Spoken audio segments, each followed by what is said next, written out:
And Mark, let's move on. Before we close out the podcast and make our picks for Week 16 in the NFL, let's go ahead and talk a little bit about coaching. Just one of the sexiest topics here. That's right. On the Onside Kick is when we talk about coaches getting fired or possibly getting fired. And today's kind of look is at Vance Joseph, the second-year head coach for the Denver Broncos. In his 2 years, he's gone 5-11. And now 6-8 so far for a combined record of 11-19 so far through 2 seasons. We know he will be the head coach for the rest of this season, as the Broncos have said they will not fire him before the end of the season, but nice of them. Never said they were going to not fire him after the season. I want to ask you this before we go into like possible replacements. Yeah. I want to ask you this: should he be fired? Should Vance Joseph be canned after 2 years in Denver? I think so. I just don't necessarily think it's really working out for them. And I think that the Denver Broncos are in this weird middle zone right now where it's like they're not a bad team, but they're not a good team. They're stuck in the mediocre middle area. And that's kind of a problem sometimes in the NFL. It's very hard to break out of that. And, you know, one way that you don't do it is by getting Case Keenum at your quarterback. Let's talk about Case Keenum. Well, he's not a good quarterback. Not just that. I want to throw this out. Yeah. He's had 4 different starting quarterbacks since the start of 2017. Yeah. And I think I'm very much going to wonder, is that going to kind of be the legacy of John Elway as a NFL executive, that he can't get his guy? He cannot get a quarterback that works. He loved Paxton Lynch, and that was a disaster. You know, I mean, he came in and basically ended Tebow. He lucked into Peyton Manning's end of his career. And really, Peyton Manning's end of his career would have been seen as kind of a bust if it wasn't for an amazing defense. And Kubiak really shaking the John Fox rust off of that team and getting them to perform a little bit better. That would have been seen as a bit of a bust. And now Case Keenum, it's a joke. Case Keenum was not a good answer for the quarterback issues. And we all know what Chris Carter said, that if Case Keenum was on the Vikings this year, we'd only have 2 wins. That Case Keenum and the Vikings would only have 2 wins this year. I mean, this really goes to show you it wasn't Case Keenum. It was Pat Shurmur. It was Pat Shurmur's, hey, don't make mistakes. Let's just do well, and a really good run game and a great defense. And I'm going to call plays that are good for you. Yeah. That fit your strengths and don't play that's into the your thing. weaknesses. When you've got a guy like Vance Joseph, more of a defensive guy, does he understand that so much? And, of course, you have offensive coordinators and stuff like that, but that's not working out very well necessarily either. It's just that this offensive unit isn't working to a guy like Case Keenum. It's not that you can't win with Case Keenum. I mean, he just won last year. He was nearly, I shouldn't say nearly. He got to an NFC Championship game. Trent Dilfer has a Super Bowl ring. Joe Flacco was considered elite after he got a Super Bowl ring. You know, Peyton Manning's corpse got dragged into a Super Bowl, and he got his second ring. Like, quarterbacks that are not performing at their best or are not that good can still win, and still have success in the NFL. The problem really for the Denver Broncos is, yes, that defense is still good. There's no doubt about that. Phillip Lindsay's been incredibly impressive. But the Case Keenum connection with coaches just isn't necessarily working out well enough the way Pat Shurmur made Case Keenum look like a franchise quarterback. Yeah, for me, I'm on the sense of fire his ass. Like, just get him out of town, because I'm looking at an article, and I'm going to give Sayer Bedlinger, I hope I said that right, or Bettinger, credit from predominantly orange.com on the Fansided Network. A nice article about like reasons for and against for hiring Vance Joseph. And what he lists is, here's his reasons to not fire him. 4 different starting QBs since the start of 2017. Barrage of critical players injured. Horrendous 2017 NFL draft class. Unfair expectations due to the 2015 team, that team I talked about earlier that won the Super Bowl. Improvement from last year to this year. Increased and successful usage of young players this year. The hiring of Tom McMahon as special teams coordinator. and the team's response after 3-6. All sound pretty good to me. However, his reasons for firing Joseph, I think, outweigh the ones I just led.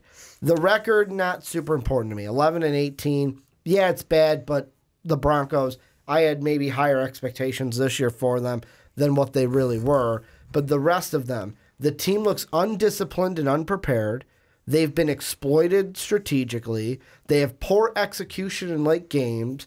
They have clock management issues in clutch situations.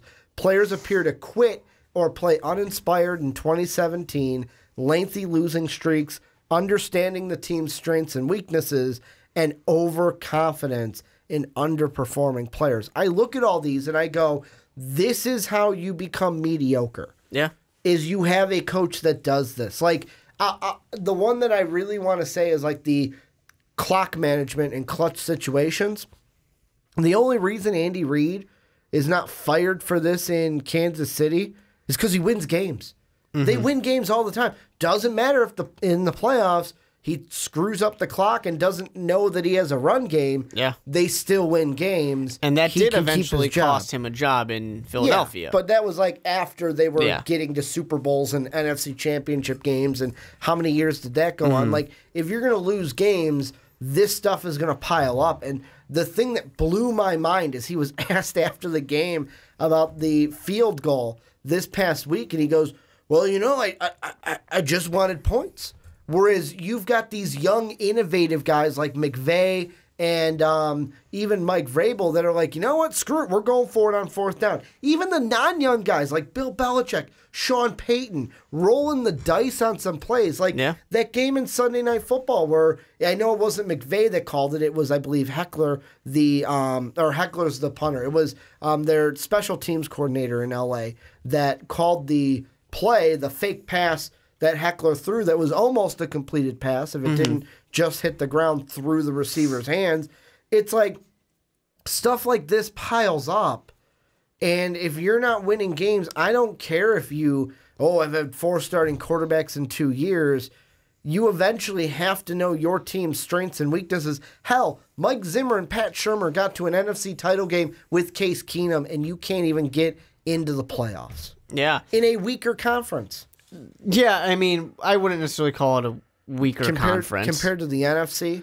I mean, are you ignoring the Chiefs and the Chargers? No, I'm saying like outside, like just the NFC as a total. As a total, there are more teams that can get into the playoffs in my mind in the NFC, and why we have teams like the Eagles, the Redskins, and those two are playing with injuries. Potentially. I do think some credit needs to be given to the AFC. They're looking like they're going to have better records in the playoffs than the NFC will this year. In the playoffs or just in general playoff teams? Well, I think of their playoff teams too. I mean, you know, there's some teams with some bad records in the NFC. But anyway, that's besides the point. Really, when I look at this team, and you're right, there's too much there, and there's not enough to really save Vance Joseph right now. I do think they need to go a different direction. The unfortunate thing, once again, for the Denver Broncos, they're not bad enough to be one of these top teams to get a top quarterback. And this, because you like to say it all the time, this is not the year to draft a quarterback anyways. No. So unless you're going to be lucky enough to pull off a trade for Joe Flacco, although I'm not that excited about that. It's not the worst thing in the world, but it's not that exciting. I mean, he's not terrible. But then you're just going to... He's better than Case Keenum, too. But it's just one of those things where it's like, is that really going to make your team that much better? The thing that I am concerned about with the Denver Broncos is, do you have a coaching staff that can nurture a quarterback? I don't think so. And I'm not going to put any blame for Paxton Lynch on anybody except for Paxton Lynch. By all accounts, Paxton Lynch had no interest in ever becoming a better quarterback. He thought he just would be amazing.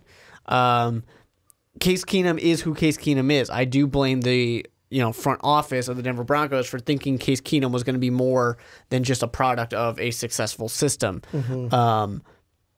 I don't know that they can develop something. And I sit there and I wonder, and I'm like, well, I know that defensive coordinators aren't the most popular thing to go after right now, but there's going to be some really good defensive there's a couple good defense coordinators out there. I was going to ask you, if you're John Elway, do you target an offensive guy because of what we've seen with like Nagy and McVay, or do you target a defensive guy because although this defense is getting kind of old, it's the best part about your team right now? Yeah, and there's definitely something there to saying go for the defense because you want to make that better. You won a Super Bowl with a defensive-minded coach. You went to a Super Bowl with a defensive-minded coach. Yeah. You've had a lot of success with that, and I know that the man doesn't ever get any real interest from head coaching jobs, but you have potentially a very good defensive coordinator out there this year who a lot of teams are going to give a nice look at in Vic Fangio because of what he's done with Chicago's defense over the last 4 years. But you have to think, eventually I'm going to have a young quarterback, right? And eventually I'm going to want to develop that quarterback. Do I have to go with a guy who's more offensive? Go from, I forget his name, Eric something from the Chiefs, their offensive coordinator. Go with Pete Carmichael. I think it's Benemy.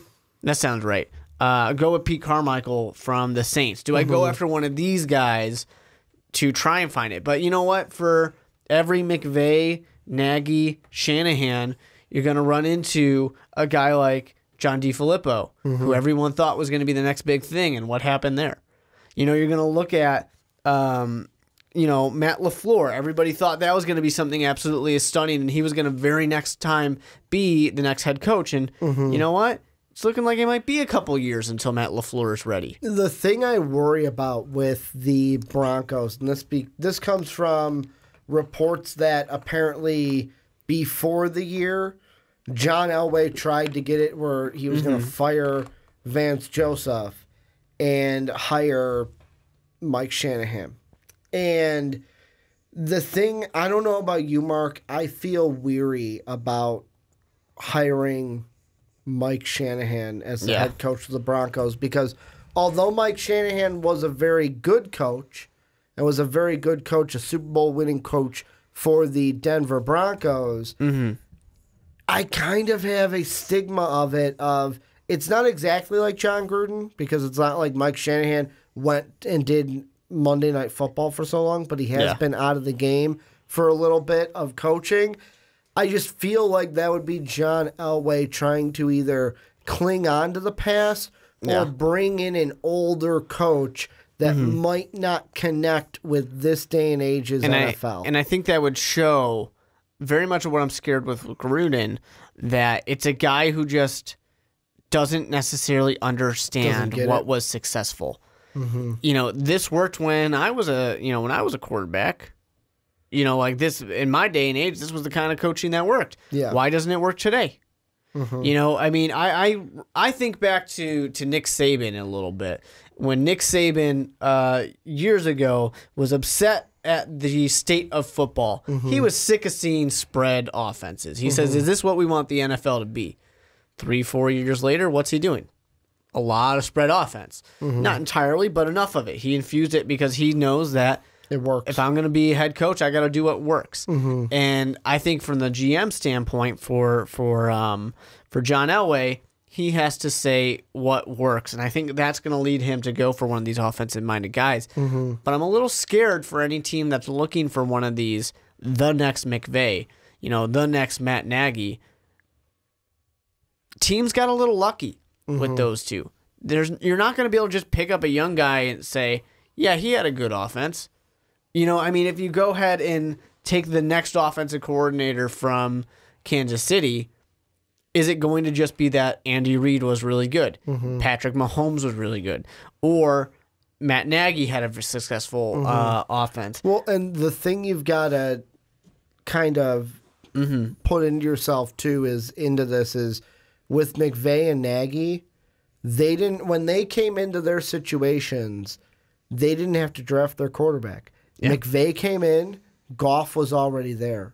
Just had to work with him. Nagy came in, Mitch was already there. Like they already had good young quarterbacks that they could work with. Yep.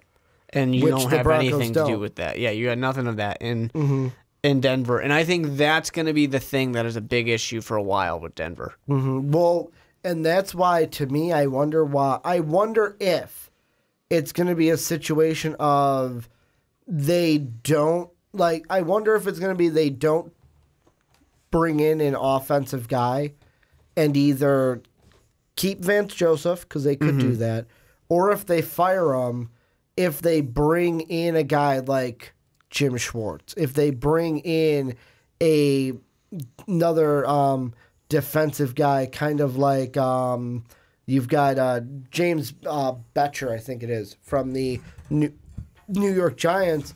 The other thing, too, that when you look at all these articles, too, of like possible replacements, you get the college coaches as well. Lincoln Riley's always going to be on the list. For sure. Jim Harbaugh's going to be always there. But, like, you've got guys on this one I'm looking at. They've got David Shaw from Stanford on there. They've got Matt Campbell from Iowa State. Like, could that be intriguing? Like, would this job be intriguing to a college coach? I'm going to say not the Harbaughs, but like a Matt Campbell, who he's done well the last 2 years, got an extension coming into this one with Iowa State, a newer head coach in college. Would this job be intriguing to that kind of a coach if that coach was looking at the NFL? I think like, hey, I'll look at it. It could be intriguing, but I think these guys have to. It seems like a lot of these college, a lot of these college head coaches, they understand the way it works. There's a lot of pressure. You've got no security in the NFL. You don't have tons of security in college football either, but if you're a decent college football coach, you'll be there for a while. It's a different kind of game. It's a little easier to extend your time period in that, and you can make a lot of money in college football. A lot of money that you might not have the chance to make in the NFL. I mean, there's a reason why Nick Saban will never go back to the NFL. There's a reason why the top paid public employee in most states is a college football coach. You know, they make a lot of money. Lincoln Riley, he's already said he's not that interested. I don't think Harbaugh's going anywhere for a while. Shaw, he's kind of had some chances and never really went for it, so I don't see him going for it either. But the flip side is, I don't see John Elway as being the guy to take the risk. No. To go for a unconventional type of head coaching candidate. Like, the only other one, like, in my mind, what I think it's going to be is they're either going to fire him and hire Mike Shanahan, or they're going to go out, and I hope I'm saying this name right, in, what is it, Dave Tube or Dave Tubb, the special teams coordinator from the KC. And the only reason I say that is I wonder if that's going to be John Elway saying, hey, I should have hired you in 2017. I didn't. All right, I'm going to hire you this time. Possible. I mean, the man always gets interviews, but just never gets a job offer. So, and that's the thing of too is like I know like John Harbaugh, special teams coordinator before being a head coach. Do you think that is a negative in any sense of why maybe he's gotten interviews and hasn't gotten hired? Because the NFL doesn't respect special teams coaches because he's not a defensive coordinator or not an offensive coordinator. They don't respect the special teams coordinator. They never really get the chances. But I mean, you get a guy enough shots, eventually he's going to get his day, right? I just think Denver the last thing I'll say about this is, I think Denver with this job, the team's in an interesting situation because I feel like on one side, for an offensive coach, it's not an appealing spot because no, definitely not. Like I said, unlike the Rams with McVay, unlike the Bears with Matt Nagy, you don't have that quarterback, that young quarterback already there waiting to be molded, basically. And you always tell the story that you like where Nagy didn't even like Mitch Trubisky until he sat down in a room with him and talked with him and was like, all right, I can work with this guy. I can mold him into what I need. But also, the defense on this team is not young enough to be like, I'll throw in like a Mike Zimmer situation where Zimdog comes in, he molds that young Vikings team. And, of course, he made some key draft picks as well for that defense, but building that young defense, molding that young defense, like this defense is almost to the point in my mind where we're a couple years out from a Seattle Seahawks situation of, all right, time to hit the reset button. I know they brought in Bradley Chubb to kind of keep some younger players moving through it, but we're a couple years out from, all right, time to hit the reset button because Von Miller is closer to the end than he is to the beginning of his career. And you almost have, you fear if you go for a new guy, do you have Chicago Bears Mark Trestman era of aging defense, offense not quite good enough, and things start falling apart because these guys all start leaving, and all of a sudden you've got nothing left. There's some value to be said of maybe the Denver Broncos just stick with Vance Joseph for one more year. Because if things don't go super well, you know what? You'll get a quarterback next year. Keep Case Keenum for right now and just ride it out one more year. If I'm not mistaken, Case Keenum's contract is a 2-year contract, correct? 2 or 3, I thought. It is. So there's a potential out after this year, but it's an $8 million contract, base salary this year, $18 million base. Yeah. Next year he's going to go from a 15 mil cap hit to a 20. And I don't think Case Keenum's necessarily done anything to truly lose his job. He's just been Case Keenum is the problem. He's just been okay. And he hasn't had that kind of Pat Shurmur like offensive coordinator to say, "Hey, I am going to work with you and I am going to bring the best out of you." Plus, it's a different receiving core. Like he doesn't have Adam Thielen and Stephon Diggs anymore. He's got Emmanuel Sanders. And that run game, I know he didn't have Dalvin Cook much last year because he got injured, but I'll tell you, Latavius Murray in 2017 was a lot better than what Phillip Lindsay and Royce Freeman have been. Well, Phillip Lindsay most of the year has been for the Broncos because he's been the main running back. For sure. Although Phillip Lindsay deserves some respect. Like, he's been doing a good job, but not nearly what Latavius Murray was doing in 2017 for the Vikings. But this is where you guys come in. Let us know what you think. First off, should Vance Joseph be fired? And then Bronco fans, I really want to hear from you. Who would you want to come in and replace Vance Joseph as the quarterback of head coach? I said quarterback. Head coach of the Denver Broncos. Let us know what you're thinking down below in that comment section.